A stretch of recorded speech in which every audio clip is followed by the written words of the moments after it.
Salut ma tortue et bienvenue dans cette nouvelle vidéo qui est pour le coup très spéciale, et c'est le cas de le dire.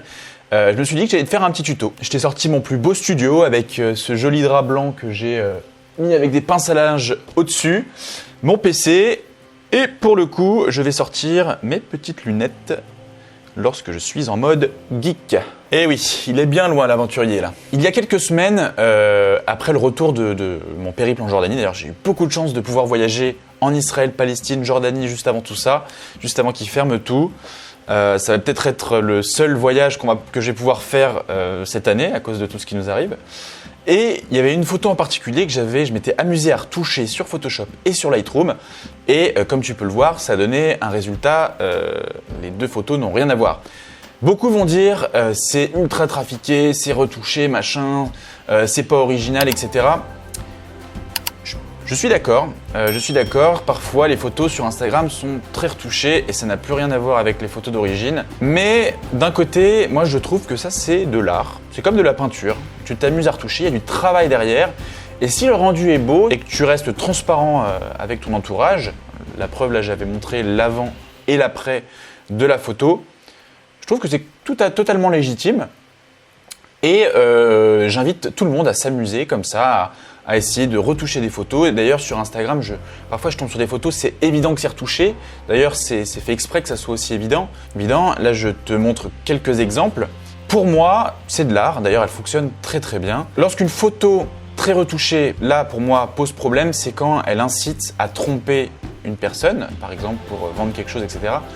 Là, je suis d'accord, ou tromper sur le physique d'une personne, etc., pour qu'elle ne ressemble plus du tout à la même personne. Là, d'accord, je suis d'accord que c'est utilisé à mauvais escient. Dans ce cas-là, moi, je trouve que c'est totalement légitime. C'est un très beau rendu. Et puis comme ça, tout en s'amusant, on apprend à utiliser deux outils qui sont Photoshop et Lightroom. Pour le coup, on va devoir utiliser, donc, comme je te dis, deux logiciels, parce que je vais en fait partager avec toi une technique assez secrète que j'utilise, que j'aime bien utiliser. C'est... Tu vas le voir après, je modifie un élément de la photo. Pour commencer, on va choisir notre photo. Donc de préférence, moi j'aime bien ce genre de photo parce qu'on a un ciel assez homogène, il n'y a pas beaucoup d'éléments dans le ciel. Et d'ailleurs ça provoque un vide, un peu un vide dans ce ciel. Parfois, j'aime bien ajouter par exemple sur internet, je vais aller par exemple oiseau PNG. Donc pourquoi PNG? En fait c'est quand on tape PNG, on va forcément trouver en fait des photos sans fond.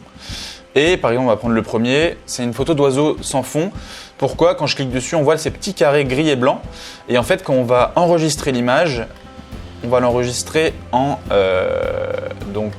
oiseau en PNG. Et cette photo, quand on va la mettre sur Photoshop, je vais le montrer juste après, il n'y aura pas de fond. Et j'aime bien en fait un peu rétrécir ça, le mettre dans le ciel quand parfois le ciel, il n'y a aucun élément pour pouvoir ajouter une petite subtilité pour pas qu'il y ait juste un fond bleu. Et je vous invite à faire ce genre de choses dans les photos, tout de suite ça rajoute un élément en plus. Aujourd'hui c'est pas ce qu'on va faire quelque chose d'un peu plus poussé. Donc en fait on va ouvrir notre image, donc c'était celle-là. Hop.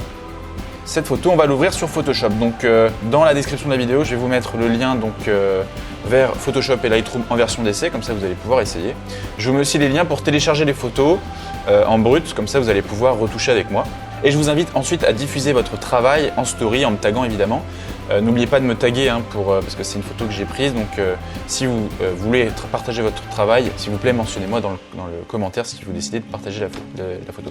Je vais aussi mettre dans la description un lien vers mon Tipeee si tu souhaites effectuer une donation, soutenir ma chaîne et faire en sorte que je puisse vivre de ma passion. Donc on va ouvrir ça sur Photoshop, clic droit Photoshop. Et ça s'ouvre. Alors pourquoi je l'ouvre sur Photoshop? C'est pas sur Photoshop que je vais travailler l'image, ça va être sur Lightroom. Mais on va changer ce ciel. On va ajouter, parce qu'on va vouloir faire une photo de nuit, on va ajouter un ciel étoilé.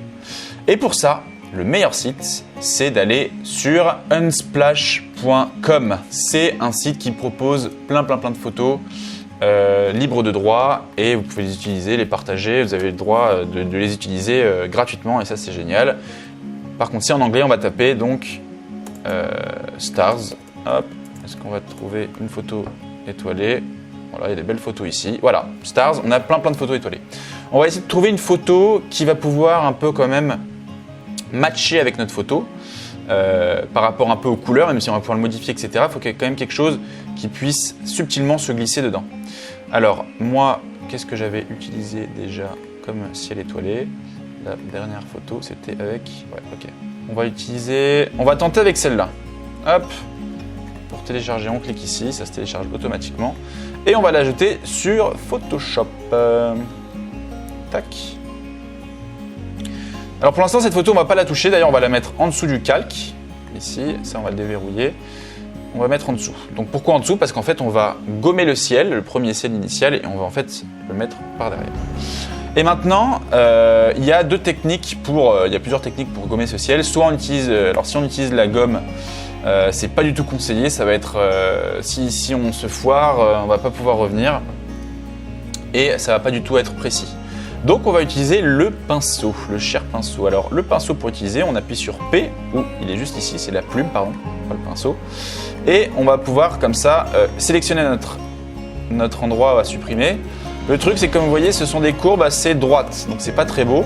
Donc quand on va cliquer, une fois, on va laisser cliquer et on va glisser un petit peu pour faire une courbe, comme ça. On va zoomer. Pas besoin d'être très précis, c'est pas trop grave. Hop, voilà. Alors le problème c'est que en fait, quand on a fait cette petite courbe, dès qu'on va recliquer autre part, vous voyez que y a déjà une courbe qui s'effectue. Et ça j'aime pas parce que du coup ça gêne un peu. Donc il y a une astuce, c'est en fait de cliquer sur Alt, puis de cliquer ici, hop, et ça va en fait, quand on va recliquer, ça va faire une ligne droite et on va pouvoir, on va pas être dépendant de cette première courbe. Donc si vous avez des soucis, vous avez juste à faire ça. Et on va continuer comme ça à faire plus ou moins des courbes pour, hop, voilà, sélectionner les montagnes. Donc comme je dis, pas besoin d'être non plus le plus précis au monde. Hop, on va passer la séquence.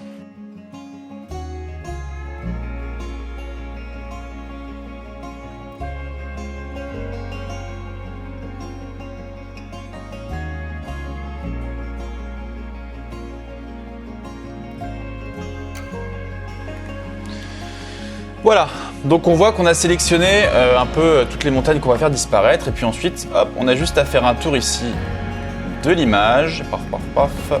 Et on va boucler la boucle. Tac, merde. Voilà. Là, on a notre sélection. Alors maintenant, on va pas tout de suite supprimer. On va aller dans Tracé, en bas à droite. Donc là, on a le tracé du travail. Clic droit et définir une section. Soit on fait ça, ou soit directement, on peut cliquer au-dessus, là, sélection. Voilà. Et on a rendu le rayon du contour progressif. On va mettre 2 pixels. Ça va suffire. Hop, ok. Voilà. Donc j'ai fait le travail assez rapidement. Normalement, je prends un peu plus de temps, mais bon, c'est vraiment pour vous montrer. Donc maintenant, on va sélectionner le calque, donc notre photo, et on va. Alors moi, ce que je fais, c'est que je fais commande C, commande V, CTRL C, CTRL V. Je fais un copier-coller quand même pour garder au moins le ciel quelque part si on veut le réutiliser plus tard. Je le mets en bas, et on va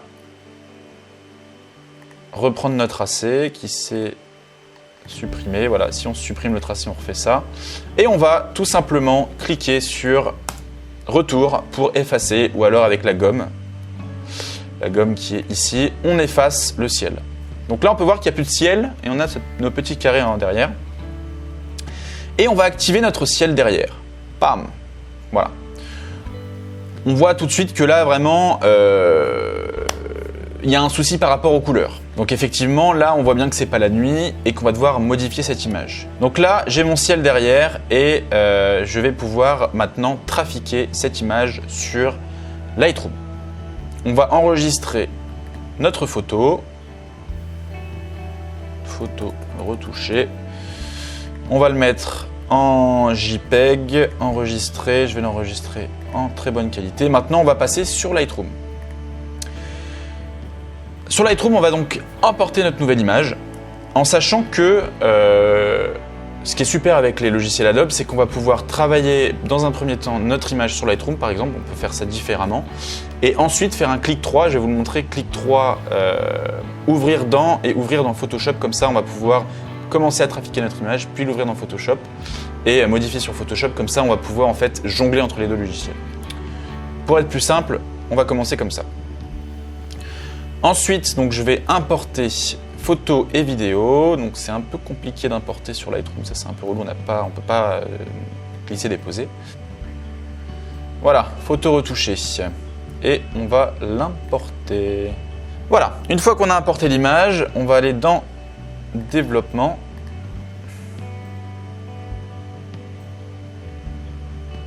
Et on va pouvoir commencer à retoucher l'image. Pour être totalement franc avec vous, le ciel étoilé quand même, il fait quand même très tâche et j'ai peut-être pas utilisé le meilleur, mais on va essayer de faire avec. Sachant que sur Photoshop, on va pouvoir déjà ajuster quelques petits réglages avec les luminosités notamment.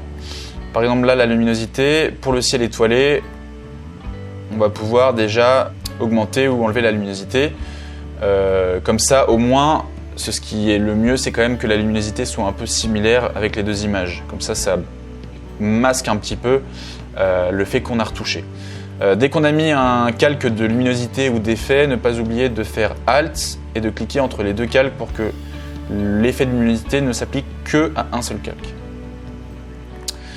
Maintenant, donc, je vais sur mon Lightroom, on va essayer de faire avec ça. Et on va vouloir travailler cette partie qui est complètement ensoleillée pour faire comme si on était de nuit. Donc, pour ce fait, on va utiliser, moi je vais utiliser quand même le pinceau pour sélectionner juste cette région-là qu'on veut travailler.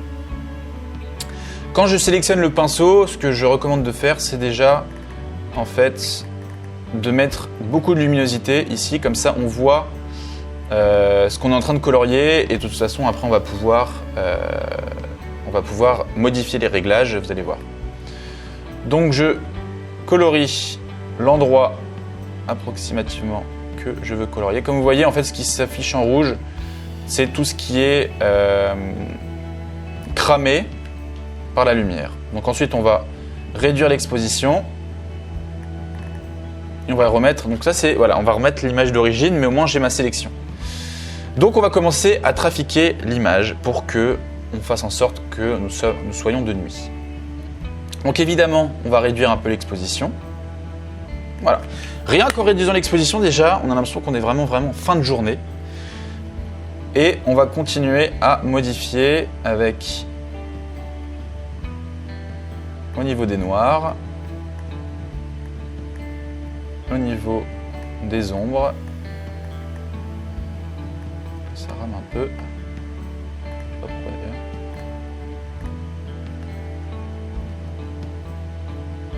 Et au niveau des blancs.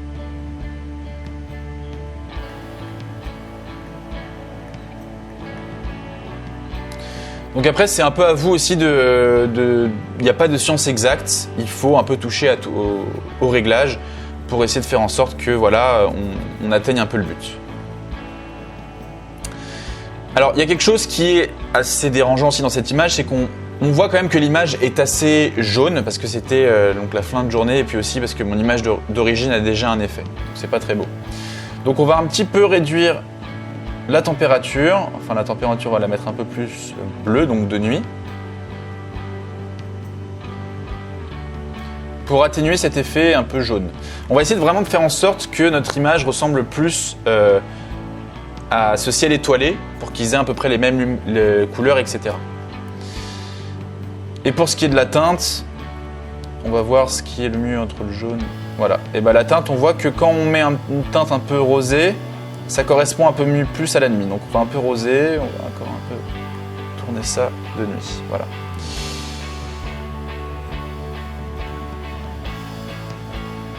Correction du voile, j'aime pas mal cet effet. Ça va rajouter un peu plus de contraste à l'image et un peu plus de détails. Regardez si je mets ça à l'extrême. Vous avez vu là vraiment, on a l'impression qu'on est pour le coup de nuit. Alors que si j'inverse cette sélection, ça va beaucoup plus lisser l'image, elle va être un peu plus floutée, comme si on avait un peu étalé la peinture. Moi, je vais mettre un peu de clarté de correction du voile. Pour ce qui est de la clarté, en fait, pareil, ça va soit beaucoup plus contraster l'image ou un peu la rendre un peu plus lisse et floue.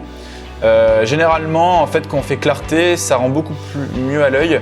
Mais là, dans ce cas-là, pour essayer d'éviter le fait de voir que c'est quand même un peu une image truquée, on va un petit peu réduire la clarté pour qu'il y ait un effet un peu plus lisse. Et la saturation, on rappelle qu'on est de nuit, donc on va enlever un peu de couleur. Voilà, pour que ça enlève encore ce teint un peu rosâtre, ce teint jaunâtre. Voilà, donc là déjà on commence un peu à arriver à cette touche, à l'image de fin. Voilà, donc ça c'était avec le pinceau. Maintenant on va essayer un peu de traficoter aussi quand même cette image, l'image de derrière, donc le ciel, pour faire en sorte quand même que là ça se voit quand même que c'est assez trafiqué quand même. Donc on va utiliser cet outil là qui est le filtre gradué et qui en fait, un peu comme le pinceau, va juste sélectionner un endroit, mais là on va sélectionner en fait tout le ciel, donc on va cliquer et glisser vers le bas. Hop, comme ça, et plus on va glisser loin, plus en fait la transition entre l'effet et l'image de base va être grande, comme ça, c'est un peu plus smooth. Donc là pareil, j'avais augmenté l'exposition pour voir l'endroit qui est le plus touché, et on va pouvoir un peu jouer avec les réglages. Donc on va rendre un peu le ciel un peu plus soit jaune ou un peu plus bleuté. On va prendre un peu bleuté. Là, on voit quand même que, en fait, on va essayer de réduire un peu les effets. On voit que l'image est beaucoup trop nette par rapport à ce que elle devrait être en réel. Donc, ce qu'on va faire, c'est qu'on va réduire un peu la saturation, éviter que ça soit beaucoup trop bleuté, et on va réduire un peu la clarté.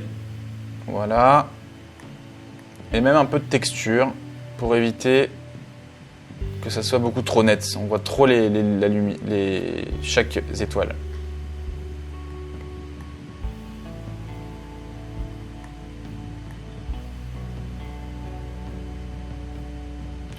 On va rajouter un peu de rose.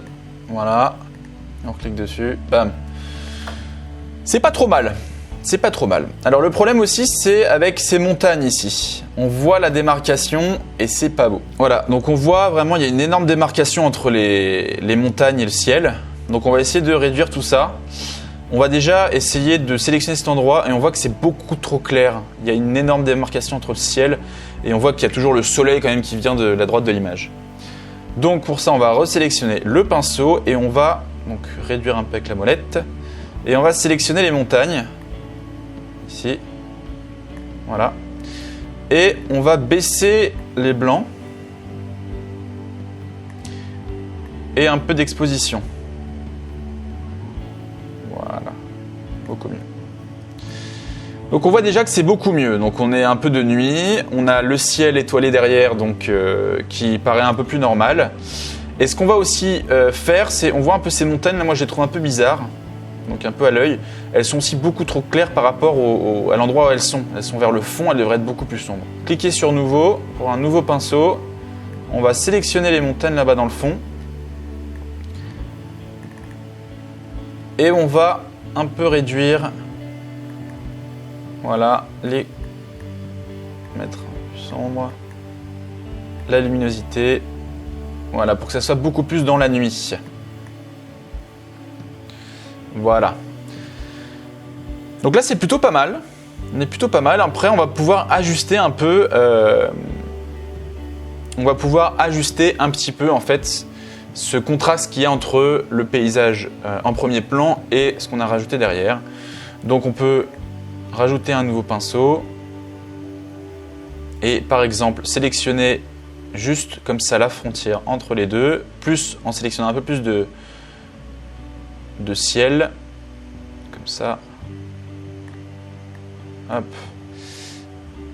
Donc on voit que c'est un petit peu quand même. Voilà, là. Et on va un petit peu réduire tout ce qui est clarté, texture. On va jouer un peu aussi avec les lumières, l'exposition.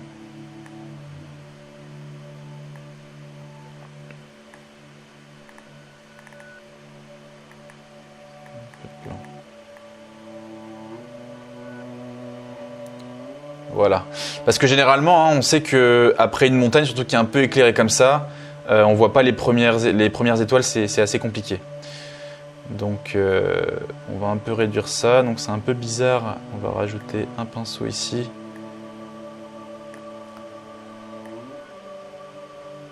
Hop.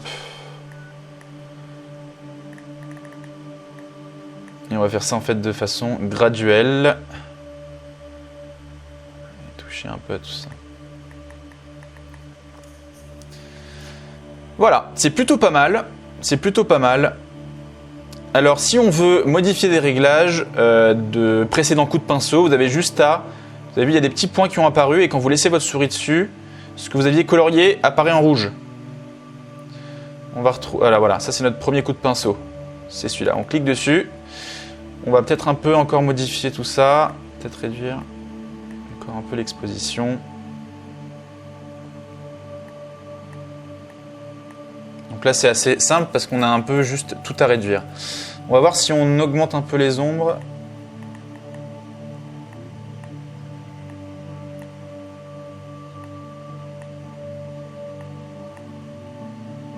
Ok. On va un peu augmenter les ombres, comme ça on va un peu ressortir l'image ici, là, les rochers. Voilà. Donc là on est plutôt pas mal sur l'image. Ça me paraît correct. Ça me paraît plutôt bien. Voilà. On va quitter le mode pinceau. Voilà, là on n'est plus dans le mode pinceau. Et on va descendre un petit peu.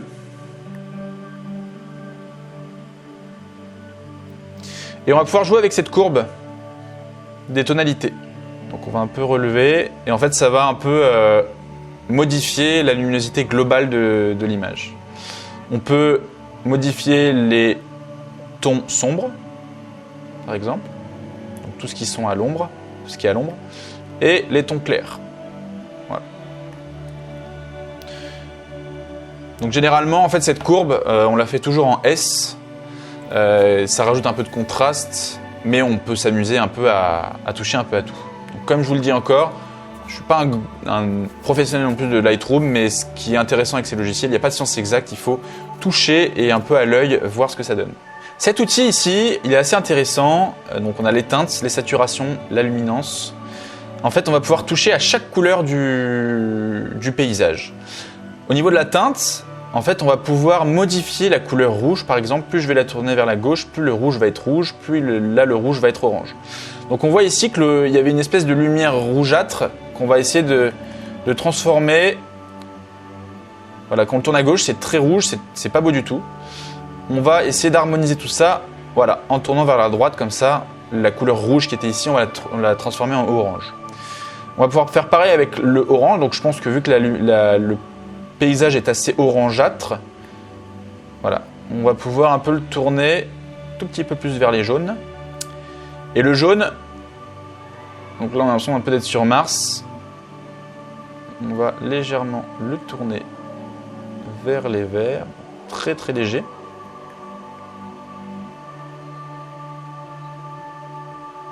Donc là.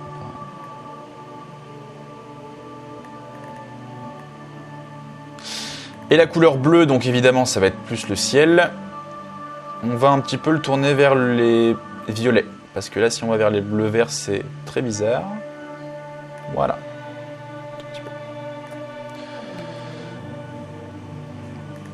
Donc la saturation, pareil, on va pouvoir toucher à chaque couleur et réduire la saturation. Donc, par exemple, là, le jaune, il y en a beaucoup trop. On va un peu réduire sans rentrer dans les extrêmes. Le orange aussi. Voilà.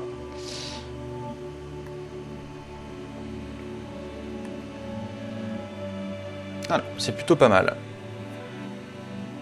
Pour ce qui est de la luminance, ça va être encore pareil sur toutes les couleurs. On va pouvoir réduire la luminosité des couleurs. Par exemple, là, si le jaune, je le prends vers la gauche, c'est la lumière du jaune qui va réduire. Et inversement.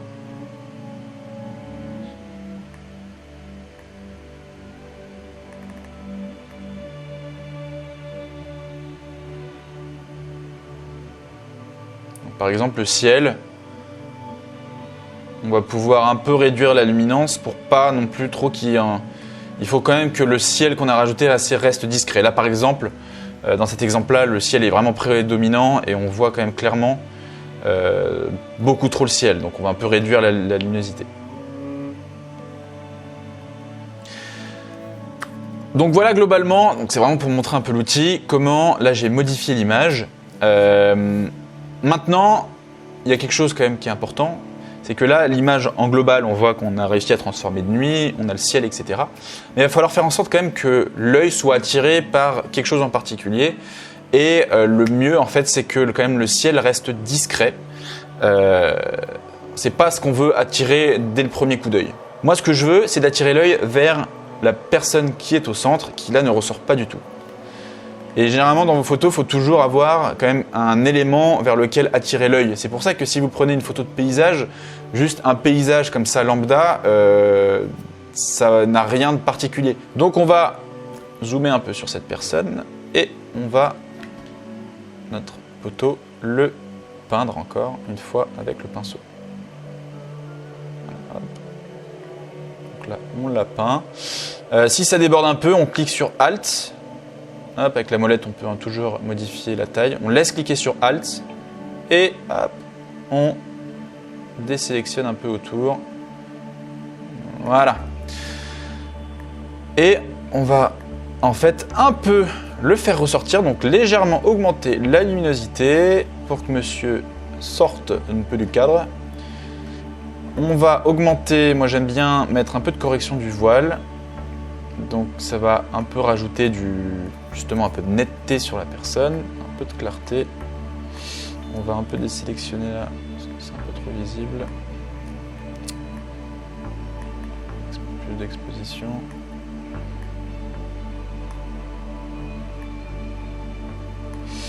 Voilà. Et on va tenter un peu de le ramener un peu plus jaune.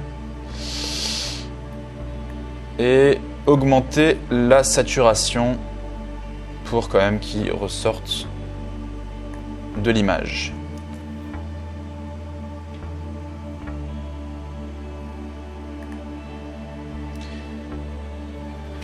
Et voilà le travail. J'ai été un peu rapide dans le tuto, mais voilà ce que moi ça donnait avec un peu plus de détails, un peu plus de travail dessus. On va revenir sur la bibliothèque. Ça c'était la photo que j'avais travaillé, donc j'avais pris un autre ciel déjà et donc on peut le voir que c'était un peu plus travaillé. Voilà, donc pour ce qui était des réglages de cette photo, j'avais baissé les hautes lumières, les ombres, mais j'avais un peu augmenté le blanc. Voilà, comme quoi ça rend beaucoup mieux. Légèrement le noir. Texture, voilà, bah pareil, tu vois, j'avais baissé dans les textures, augmenté un peu la clarté. La courbe légèrement incurvée en S, baissée. Et voilà, j'avais fait mes petites retouches, saturation, teinte, etc. Donc voilà, et le ciel, en fait, j'avais choisi un autre ciel qui était un peu plus bleuté et c'était beaucoup plus intéressant. Voilà, à noter que le ciel, pour essayer de justement que la démarcation ne soit pas trop évidente, on va pouvoir directement sur Photoshop, ici, lorsqu'on l'a ajouté, prendre l'outil densité moins, donc l'agrandir un petit peu, et en sélectionnant bien notre ciel, en fait, on va aller, donc on va un peu augmenter la luminosité, voilà. Donc là c'est un peu too much, mais en fait on va un peu éclaircir notre image entre les deux images pour que ensuite ça soit un peu plus clair ici, comme ça. Un peu comme si le soleil s'était couché derrière alors qu'au final le soleil vient d'à côté, derrière. Et ça rend une image beaucoup plus sympa. Donc autre exemple, c'est ma dernière photo. Mon délire. Voilà. Là pareil. En fait voilà, j'avais donc mon image de base qui était un ciel gris. J'avais sélectionné tout autour et j'avais choisi cette image. Il n'y avait pas eu besoin de faire beaucoup de retouches. Pourquoi ? Parce que cette image était déjà au niveau des couleurs et de la teinte similaire à la première. En fait, hop, je rajoutais ça. Déjà, ça rendait quelque chose d'assez beau. Et en fait, le problème, c'est que je voulais aussi avoir la lune. Donc, dans cette même image, et la lune, en fait, elle était un peu en haut. Donc, ce que j'ai fait, et en plus, ce qui était intéressant avec cette image, c'est qu'il y a déjà la démarcation entre le ciel et le paysage du bas. Alors, en fait, voilà, cette image, quand on la voit, on descend un peu, il y avait déjà des montagnes. Donc, c'est pour ça que je l'ai choisi. Et il y a cette démarcation un peu du soleil couchant derrière, que j'ai laissé un peu derrière, voilà, comme ça. Et j'avais sélectionné le haut de cette même photo. et en utilisant ce qu'on appelle, en ajoutant un masque vectoriel, ça crée en cliquant dessus, voilà, on ajoute un masque vectoriel et en prenant le pinceau et en coloriant, en fait, en sélectionnant l'outil, la couleur noire, ce que ça va faire, en fait, ça va légèrement, petit à petit, effacer l'image pour qu'on voit derrière. Pourquoi ne pas utiliser la gomme? Tout simplement parce que c'est beaucoup plus simple de revenir. On a juste à changer la couleur là et on va redégommer en fait la photo. Donc ça, c'est vraiment c'est comme si on prenait l'outil de gomme, mais comme ça on va pouvoir rectifier et on va pouvoir directement supprimer ce gommage qu'on fait. Et ça va être beaucoup plus subtil. On va pouvoir modifier avec l'opacité ce gommage et la dureté. Si je mets la dureté et l'opacité à fond, bam, tac, voilà. Je vais reprendre l'image en fait de base, comme si je dégommais. Donc c'est mieux de faire une opacité et une dureté. Voilà, mais bon, ça je pourrais l'expliquer dans un autre tuto. Et en fait, ce qu'on va faire ensuite, c'est rebasculer sur Lightroom.